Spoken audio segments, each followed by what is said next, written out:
sexy, spooky bones. Yeah.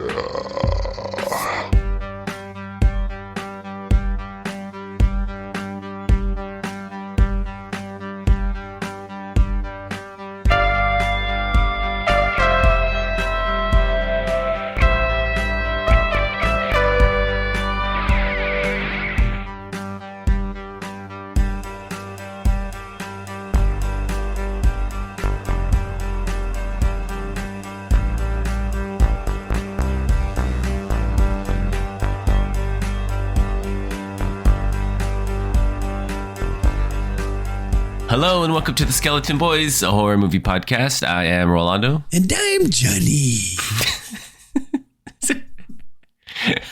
Shit. Hello, Rolando. How is your day? Oh my god. And welcome to the show. This week we are reviewing Destroy All Monsters. No, Destroy All Neighbors is the name of the show. Not monsters. I can't get... I have it written correct in my script. I don't understand why I read it. I said monsters. I think you're... Destroy All Neighbors is such a terrible title for a movie. Oh, man. Destroy All Neighbors. As always, John will give us the plot in 5 words. We'll give you first thoughts, and then we'll go to a deep spoiler analysis. But first, we go back to TV Corner. We're on the last ride of BloodRide. Last stop on the BloodRide. Guess what? Episode 6. BloodRide? There are no rules in the BloodRide. But how can you break rules if you never established rules in the first place? Titled The Elephant in the Room. So I watched the intro all the way through this time just to watch it one last time. And it okay. And I was like, yeah, okay. So this is gonna be a story about this guy. But I forgot there's no rules on the BloodRide. It is not a story about that guy. We were bamboozled yet again on the BloodRide. Oh, yeah, because it's not really about the man playing the elephant who was on the bus. But I guess he is the only guy that died. I think. Yeah, I mean, as far as we know, he's the only guy that died, and so he's the only guy that rides the BloodRide. The chick died, no? No, she got her hand cut off. That's just kind of how it ends. Oh, I see. But yeah, no rules. And I was like, look at all these extra people. I don't know. I don't know where they're going. And it just made me think like, wow, these lucky actors got paid for one more day so they could all get together and ride the actual bus of the BloodRide together. Yeah. I think this is the best one. It's by far the best one because it is the easiest, most straightforward one. Yeah. I mean, still had the twist. Yeah. At the end, but it was But you can pretty much clock midway through. Like, as soon as they start investigating, like, what happened to this lady that fell? He was like, I don't know. Yeah. She disappeared. Well, I wonder where she could be.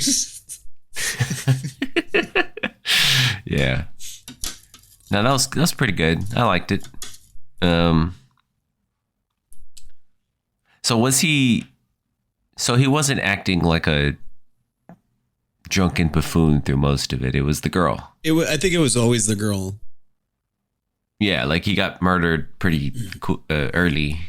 And because you can't cancel white women, she got away with assaulting people. No, I'm just kidding. Yeah, that part was a little weird. It wasn't like... She was just there and she was like purposely like... being crude. Yeah, which I thought like, oh, he's trying to tarnish this guy's reputation. But no, that didn't matter because she took off the mask at the end, so... Yeah. Man, she was crazy. There was a love story. It was kind of like an indie love rom-com almost. Oh, yeah. The two main people. Yeah, trying to figure out what happened or whatever. That was actually a nice through line through the whole. Yeah. Until you got the twist, and then it shifted focus on just the bad guy, and then it just kind of ends, which I kind of appreciated. I'm like, yeah, that was a nice little stop on the BloodRide. It's probably the most enjoyable one out of all of them. Like, easiest one to watch. Yeah, and there's nothing I can really complain about. It's just like, okay, yeah, this all checks. Nice short. So she knew this might be the last time she gets to kill somebody or bully somebody. Just bully somebody, I guess, right? Well, she was obsessed with the guy, right? She was like in love with the guy that she killed. The guy that she killed, yeah. And then she probably hated that other girl because apparently they'd been cheating with each other or something, I'm guessing is what I was trying to... It's not explicitly said. It just says that they're really close. Because everybody's like, oh yeah, that's just that guy. He assaults everybody. It's cool. He's cool. That's what it seemed like every single time. Like, oh yeah, he does that. Yeah, nobody said anything. Totally fine. He's that guy. It's fine.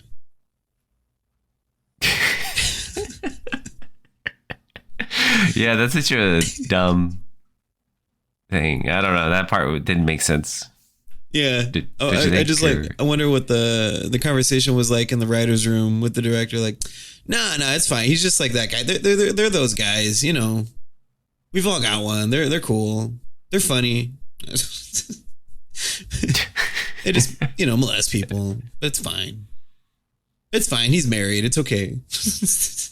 That's what it seems like the conversation was every time. No, it's okay.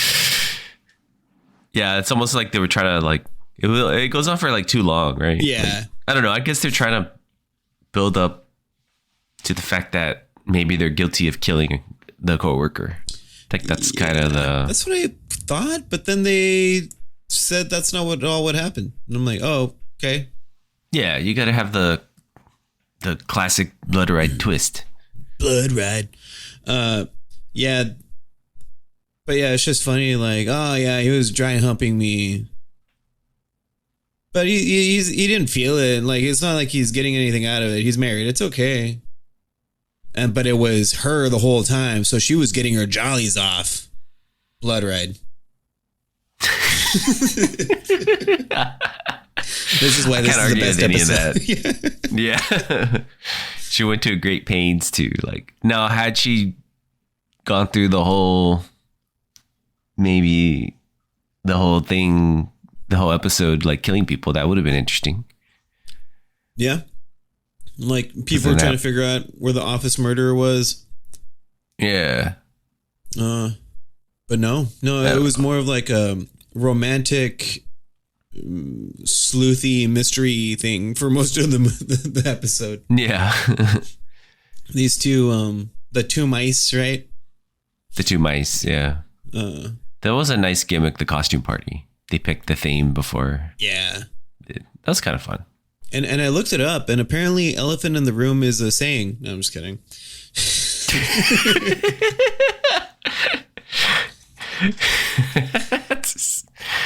Do share. What does it mean, John?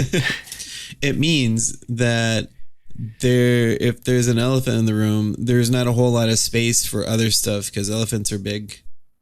They're also gray most of the time. I see. Yeah, it's pretty wild. And they are over 5 feet tall. Yes. And that's an actual fact. Yeah. They always weigh more than 5 pounds. That's another fact. Always weigh more than that. Man, you did your research this episode. Hey, you went came hard. Prepared. That's what I did all last night. And then go out drinking with the other skeleton boy and promptly got super hammered within 3 hours. Yeah. That doesn't sound like us at all. We didn't buy 2 shots. That ended up being $6,000. You know, for 3 hours, we visited like 5 places. We did. It's pretty good. We basically went on our own BloodRide. No rules. Pretty much. alcohol blood, right? Yeah.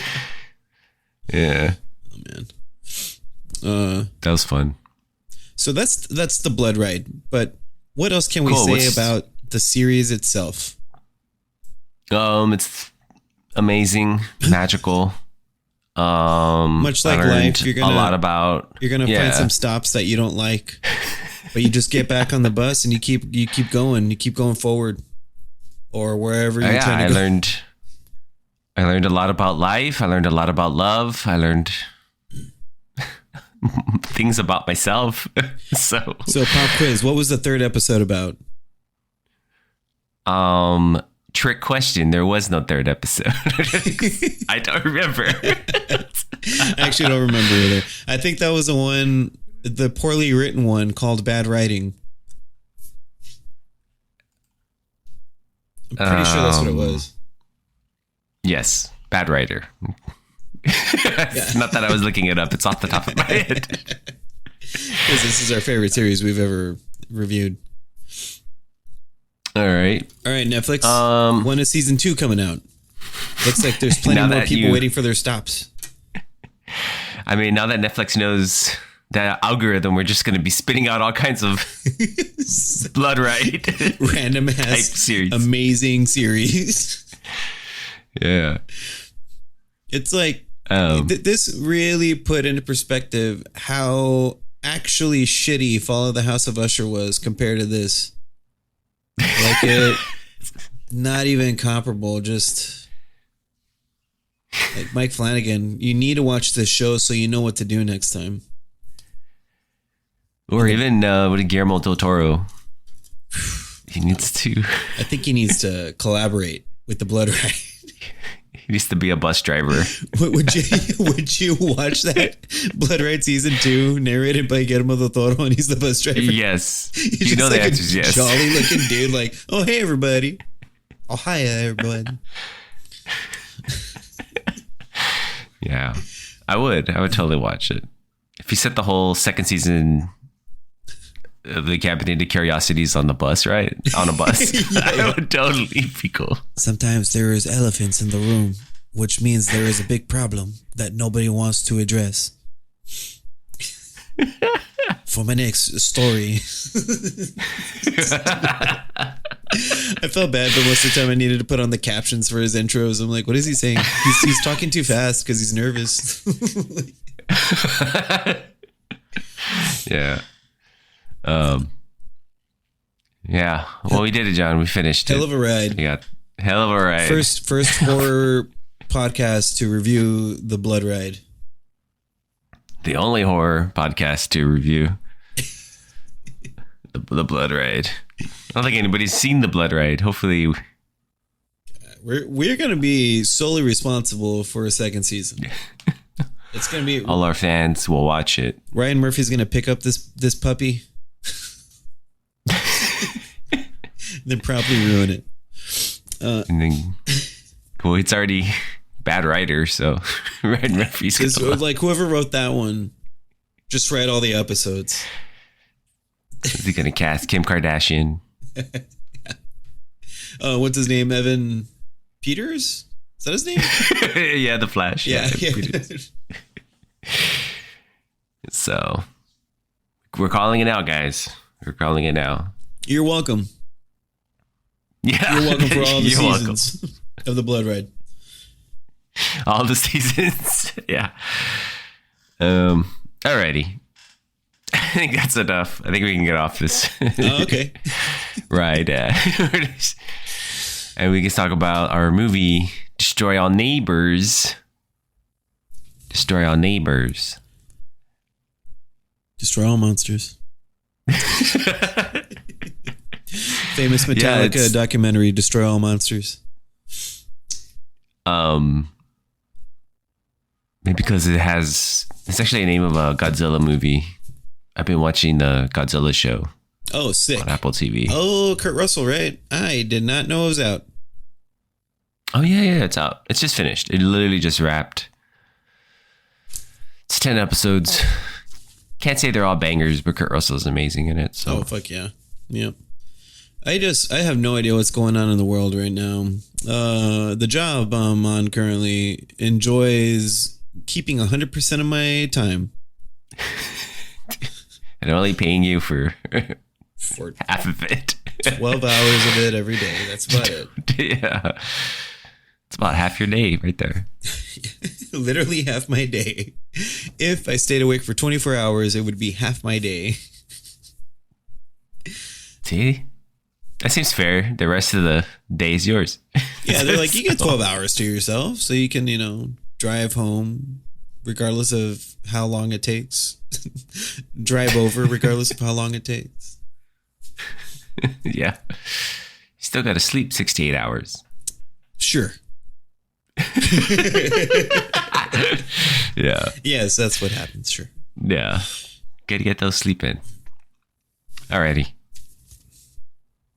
Let's move over to our main review of Destroy All Neighbors. John, do you want to give us the plot in 5 words? Johnny. 5 word plot summary.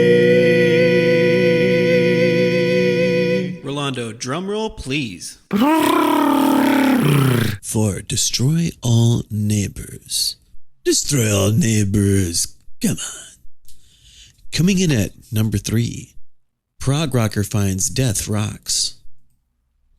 Oh, there you go. A+. Coming in at number 2 for Destroy All Neighbors. Average apartment complex in Los Angeles. I put LA like as one word, but whatever. It's fine. Yeah. Coming in at number 1 for Destroy All Neighbors. Skeleton Boy Johnny's alt life. It's true. Alrighty. Destroy All Neighbors just released.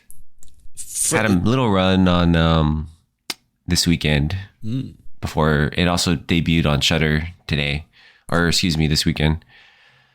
Some really big actors are in this. Really funny people too. Yep. Alex Winter, favorite of ours. Thomas Lennon, Jonah Ray Rodrigues. So, what did you think? I rather enjoyed it. It felt like if they made Studio 666 in the 90s, that's what it felt like to me. Do you mean the Dave Grohl? Yeah, the Foo Fighters horror movie. Yeah.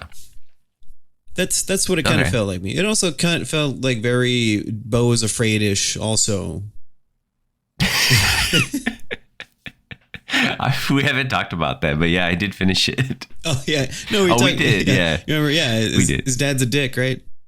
His dad's the dick. Yeah. His dad is a big dick. That's monster dick. And he did have a twin brother the whole time after all. You didn't hallucinate. Yeah, what was that about? I was confused by that part. That just kind of came and went, the whole twin brother thing. Not to get off topic, Destroy All Neighbors. We'll talk about it in a sec, but I think like because you're watching this movie thinking like, oh, he's imagining this whole thing, or oh, he's dead, or something like that. But no, I think this is just the world he lives in, and it's fucked up. And since he doesn't want to get with the program because he's so afraid of it, he's just getting fucked by it. Similar to Destroy All Neighbors. It goes from Parker Posey's banging him. She gets a heart attack and dies on top of him. Dies in panic. Yeah, I mean, it starts pretty mild-mannered with Jonah Ray being in like, a struggling musician. And then it kind of, once the new neighbor moves in and then the thing happens. I don't know if it's a spoiler to say what happens, but it becomes kind of like, what's a good name for this and the way I would describe it is like a stoner hangout movie. Yeah, kind of. That's what I mean. It feels very 90s, very like all these people were really into punk rock music videos of the 80s and then made movies kind of like that. Yeah. You know what I mean? Like Tenacious D kind of followed suit with that too. like it feels like a Black Flag music video or something. Like there's something just very DIY punk rock about it. Oh, I will mention, I was like, oh, maybe I know somebody that worked on this. I don't know any of these folks, but all female art department team did a fucking fantastic job. And they also worked on VHS 85. All of them? The whole team? Not the majority of them? A majority of them, yeah. Okay. Very cool, yeah. I forgot what else where I was like, whoa, that's cool. I think they definitely had a goal in mind in terms of some of the like practical special effects for some of the actors and everything. Yeah. Great. It all looked really good. The practical effects and everything. And then like the apartment as well. The apartment had a really nice lived in, cartoonish, exaggerated look. So all very distinguished. Even like Williams, I would say they were really nice because it kind of gave a sense of type of person he is. And then like, I love the joke of like the size of the apartment. Yeah. The size of the place. Yeah. Which I'm not sure where they shot that, but I am pretty sure I know where it's at because I literally just worked at that studio. Because that police station they shot was definitely the Glendale police station. It seemed like it was when they were driving around, like the exterior freeway shots seemed familiar. Yeah. If that makes sense. I mean, also like they're like, oh, we just drove up to Big Bear, so I'm assuming they're in LA. Yeah. I don't know what other city looks like that's that close, I guess. Unless they're like in San Bernardino or something, but I don't think San Bernardino doesn't look like that. I feel like San Bernardino looks like San Bernardino. You can kind of... Oh, you know what San Bernardino looks like. Yeah. It definitely looked like LA, but yeah. So the set decorator on this was also a set dresser on The Wolf of Snow Hollow. Oh. Look at all these connections. That's because this feels like a movie Jim Cummings would be in too, but he wasn't. Yeah. What do you think of did all the humor land with you and horror moments? Yeah, totally. It was there are so many nods to things like Evil Dead 2, right? There's a point where somebody head lands in somebody's lap and I'm like, okay. This is like directly from the movie. Yeah, exactly. I thought it was really funny. I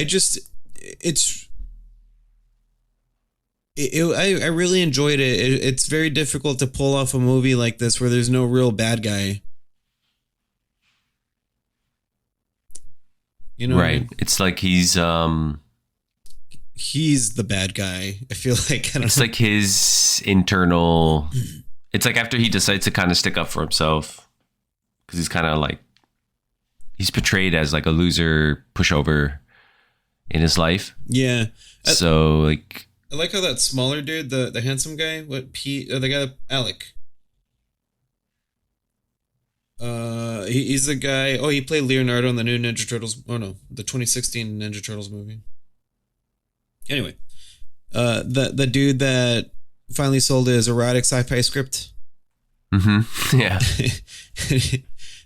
It's just like, how did you do that? And he's like, well, it helped that I didn't have to work because I'm a trust fund baby. But, focus and dedication. Yeah. But I like how he's able to kind of like, not bully him, just like assert dominance over Jonah Ray, even though Jonah Ray is like 10 feet tall. I like how Jonah Ray is able to like make himself seem meek. Yeah. Yeah. He was really funny in this, Jonah Ray. I thought it. Yeah, he was great. And he used his real last name. Maybe he's taking a turn. He's finally coming back to us. Yeah. No, I think he's actually a great lead. The stuff that he's been popping up in that we've been watching lately, we've seen quite a lot of his work, and I think that he's been the standout. And I think this movie again kind of solidifies his kind of leading man quality while still having the quirks and weird tics and stuff like that. Yeah, I feel like he was taking a lot of notes from Bruce Campbell. Okay, yeah, right? That's a good comparison. Yeah, very physically comedic and kind of goofy. So even when he's doing something that's pretty horrific, it still comes off as comical because. What do you think is actually really happening in this movie, though? This is the only reason I compared it to Beau is Afraid is because I feel like in this world, these things are actually happening. Right. Yeah. By the end, it seems like based on what happened at the end, yeah, it did happen. Yeah. I don't know. I was confused about the rules too, because it seemed like any person that he accidentally killed was the person that, that would come back to him and haunt him. He immediately was able to communicate with them. But then the building manager also was able to talk to him, and she accidentally killed herself, like off screen. But he did visit her, so he was in that proximity. Yeah. So maybe that's because it doesn't happen right away. It happens kind of like he's clearly lost his mind. So that's what I figured. Unless Vlad, right, played by Alex Winter, who makes a cameo later. I don't know if you caught this as his lawyer. I'm just kidding. It's hard to tell it's him because he uses a different accent. He parts his hair to one side. His hair is not bleach blonde like we're used to. It was black, so we couldn't tell it was him. Do you think maybe he brought some sort of mystical, I don't know, some sort of weird demon energy or something? Vlad, I mean, it's hard to tell. I mean, he's I mean, Vlad's a real person, even though he doesn't look like a real person. He's very exaggerated. His exaggerated features. It's also, I won't get into what happens. I guess it's just like something happens at one point where I'm like, I don't think a cinder block can do that, but okay. Yeah.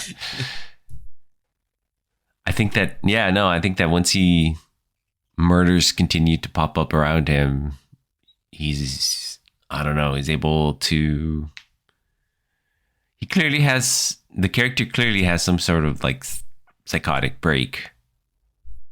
Oh yeah, totally. Which in essence helped him finish his album. Which was the motivation part of the movie. Yeah, to finish his whatever record. So I think that's part of it, but yeah. I think the story is very loose and it kind of doesn't matter as much. No, not really. This felt like somebody was making a movie about all their favorite movies all at once. It was very Airheads at the end. Yep. It's pretty Studio 666, like we had mentioned before. A lot of Evil Dead references.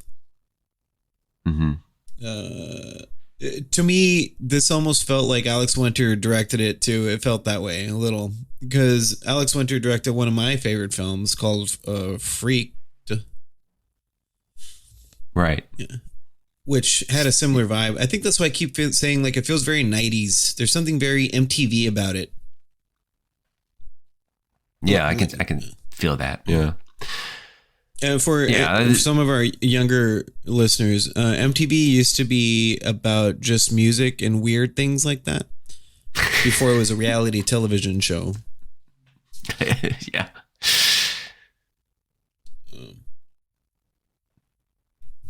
I don't know. What should we go into spoilers? I don't think they're ready for that one. Yeah. No. Oh yeah.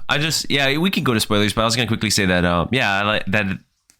It kind of got me excited when I saw Alex Winter in it, and I was like, well, this definitely has like Freaked vibes to it. Oh, yeah. So Yeah. I was super excited and pumped to see a weird, strange movie, because Alex Winter can be weird and strange. You know, he's not afraid to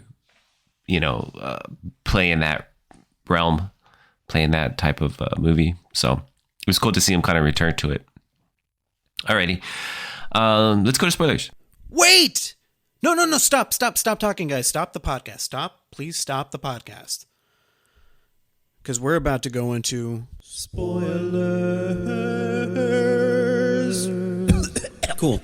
The neighbor has a pig. I'm just kidding. That sounds cool. Yeah.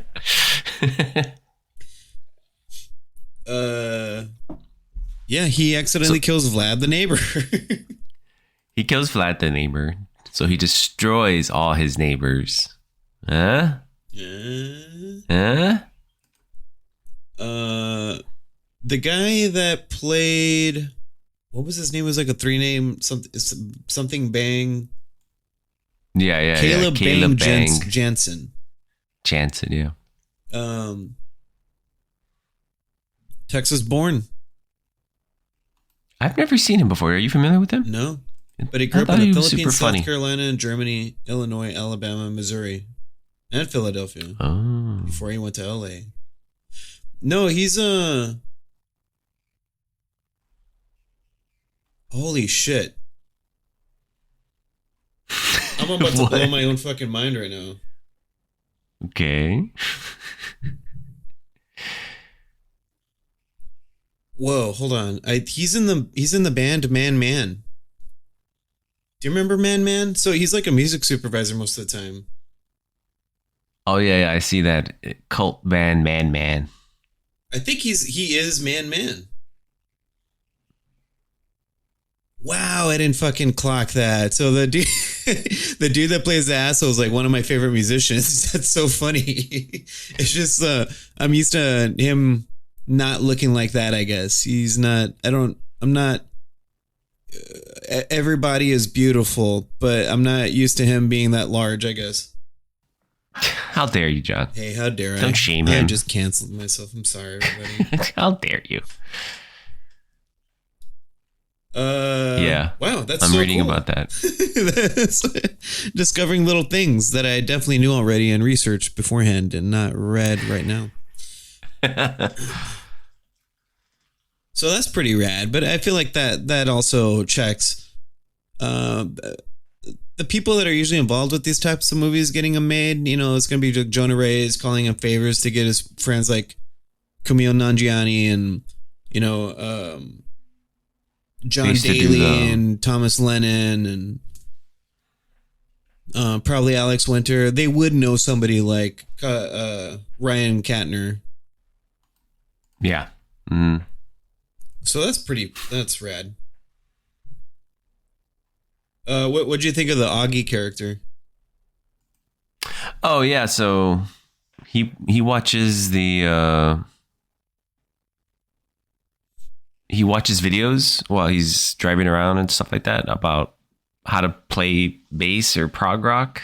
So, Yeah. And he's pretty funny. I did like him.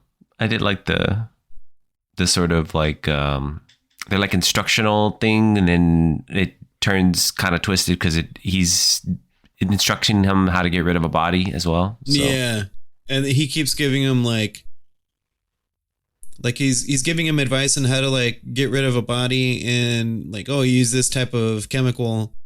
So it's all happening, and Jonah Ray goes out and grabs it like a montage, and then right before he's about to do it, and he's like, but it could take up to 3 weeks. What I recommend is Yeah. and then he gets a sawzall with like a really tiny blade. I saw that. Yeah. Yeah. Yeah. Yeah, I saw that. It was a tiny blade. No way he's doing that type of work with that body. Impossible. Yeah. Yeah. But so he ends up killing Vlad. He ends up killing pretty much all his neighbors, including his landlord. Well, not his landlord specifically, but Yeah. I mean, his neighbor attacked him. So like, yeah. that was in defense. The second one technically wasn't him unless he's imagining what happened, because Vlad made him run over the Augie character, the homeless guy, which is like kind of funny, you know, like we've all encountered a guy like that. Yeah. Or like a homeless guy, you give him something once and he's like, no, you're that guy. I need it now. Give it to me now. I'm like, no, I don't have that shit today, man. And then you just ignore that street for the rest of your life. That's it. And then that's why I never go back to Hollywood. That. Yeah.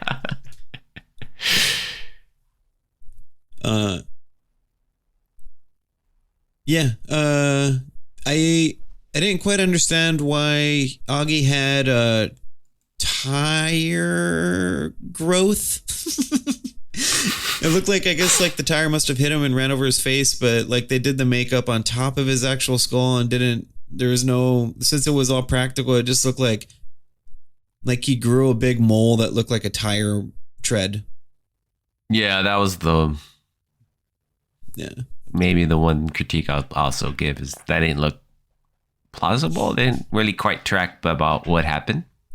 And also he hit him with the back of the car, like like he was in the middle of the vehicle. So unless this Ninja Turtle style minivan had a tire in the middle, or was it the spare tire? Maybe, I don't know.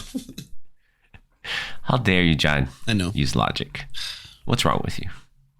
Clearly, none of these people existed. I mean, how do you feel about the pig eating all the? That was a good twist. Yeah. So how did he get caught? I just don't understand. I mean, because Vlad called it in? Supposedly, yeah. I guess. Because this is where the movie is very loose in its premise. Like, he ditches the body and the clothes, and they end up coming back to him. So I'm not quite sure. Oh, I think it's because, wasn't it, he got arrested because he was holding those people hostage? Yeah, but I don't see why he would get, I mean, I'm sure it was just a joke, but why he got 3 consecutive life sentences, and then the neighbor they didn't find, the landlord, wasn't his fault. Unless they got him for Vlad. Because when he got rid of the bodies, he maybe have not actually gotten rid of them. I see, again, we're putting logic to some things that I don't think matter. Yeah. Yeah, I think it's supposed to be very loose, comical farce. Yeah, it's just a fun movie. And honestly, I kind of miss movies like this. Again, like Freaked. Freaked is very much sort of like this, very just weird to be weird. Yeah. Like, yeah. And I think you're right. Probably stoner comedy. They were probably stoned when they wrote this. Or even, what was the Tenacious D movie? Was it Pick of Destiny? It's kind of it's kind of in that same realm. That's true. Yep. Yeah, I don't know. I did. Did you enjoy it? Yeah, actually, I did like it. I think that the comedy, it's kind of hit and miss. I think it kind of plods along a little bit for me. I wasn't always in, like, everybody's clearly having a lot of fun with each other, and I just wasn't always on board with what was happening. Gotcha. The fun, I guess.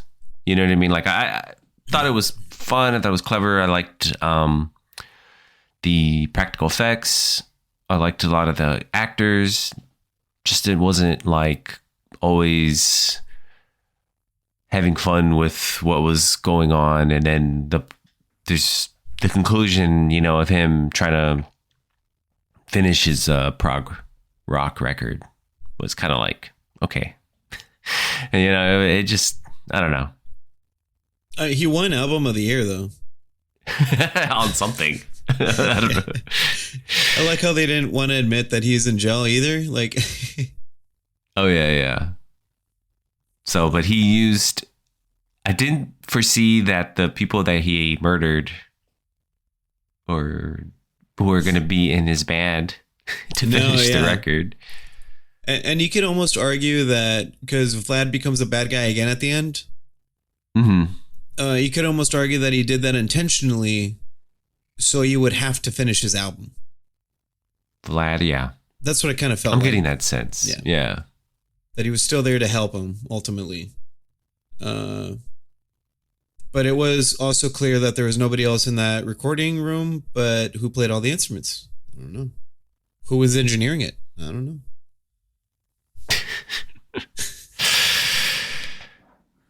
It was the dead woman. It was the day, yeah. She's good.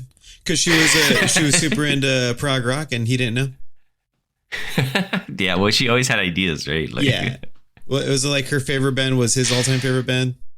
Yeah. The one joke I didn't understand was that the homeless guy was the guy in the videos. Is that the joke? I'm not entirely sure about. That's what I kept thinking because that's what it sounded like. But clearly played by a different actor, right? Right. Yeah. But also maybe just I mean, yeah, I guess it's supposed to be him, like his all-time favorite band, right? Yeah, because it was like, but he didn't recognize him. Yeah, because of the beard. No, I was kidding. That was one of the jokes when he parties with the dead bodies. Yeah, that was like the one. I was like, that joke didn't really. I didn't get that one. That one didn't really. The partying or the beard joke? Oh, the person he looked up to was like somebody he killed. Oh yeah, that was also into prog rock. I guess that makes sense that like all these people were liked prog rock and knew how to make the album that he went on to make in some way. So because you could also maybe interpret it like that guy wasn't that guy. He just because he tells him after he's dead, right? So it could just be him thinking like, oh, of course it was you. Now I can finally talk to you and have ideas and blah blah blah. I don't think he was actually talking to anybody. So okay, right? Does that make sense? Yeah. No, you're right. He did kill these people. That's why he's in jail at the end. Yeah, But then it doesn't track when they all attack the two people in the recording studio. So, because he doesn't do anything, they do all the work. I think we got to invite Jonah Ray Rodrigues to the podcast. Yeah, Jonah Ray, or maybe that guy, whoever that guy is, Alex Summer, or whatever his name is. Alex Summer. Yeah. Alexander Winter. He was just at Vidiots because he made a movie. Oh, sick. He directs movies. Oh, he also did that documentary or something. Yeah. It was a YouTube? big deal. Yeah. Apparently doing very well. Like yeah. He did. I think it was it? Well, it must have been last year. I think it was maybe during the summer. He they screened his movie and he did a Q&A. Pretty wild that cool. he never did anything big, right? Alex Winter, he was never in anything like culturally popular, except for obviously The Lost Boys, which I'm trying to find his earrings that he wore that. I got pretty close. Yeah, it's true. No, of course, Bill and Ted. We got our Bill. That's true. I always forget which one's which. Oh, yeah. Nobody knows. Yeah. John. Even though they literally say each other's name every single time they talk to each other in every single movie. He also directed the Zappa documentary too. That's the one I was thinking of, actually. Yeah. I heard that one did really, really well. I think that was a labor of love for him. Yeah. Maybe he's the guy that brought Man in. Yeah, maybe. Which again, that is so cool. I wish I had known that the entire time I was watching it.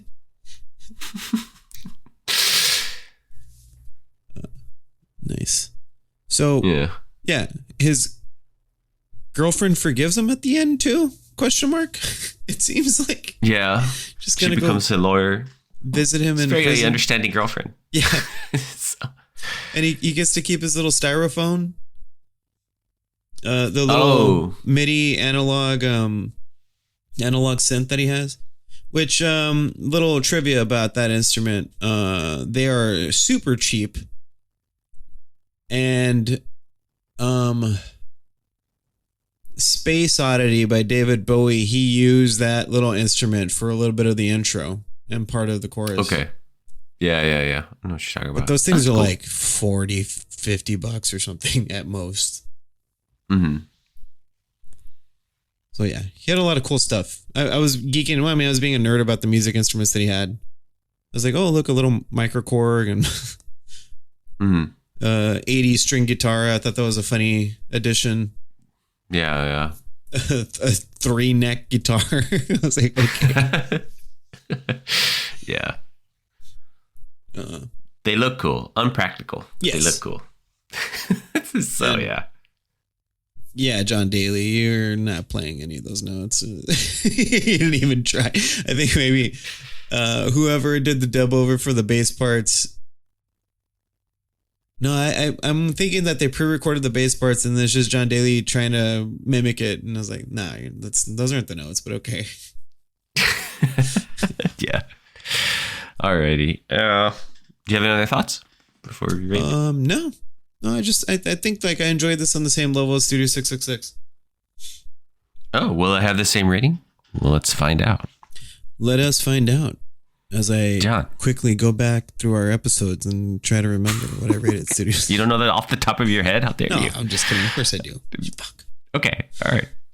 I trust you. Alrighty. John, how many sexy spooky bones do you want to give it?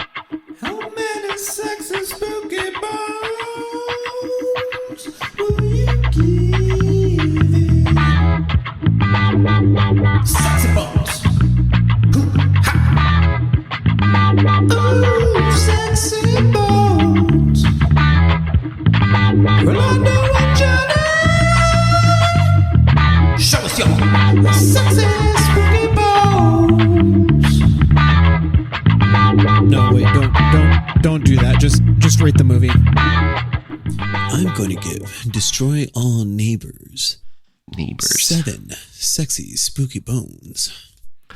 I think I liked it just a little less than you. I will give it a 6. It did have fun. Not my favorite movie, but it did have a lot of fun. Maybe I gotta rewatch it. I think I had my expectations too high. Yeah. I was super pumped all week to watch it. So.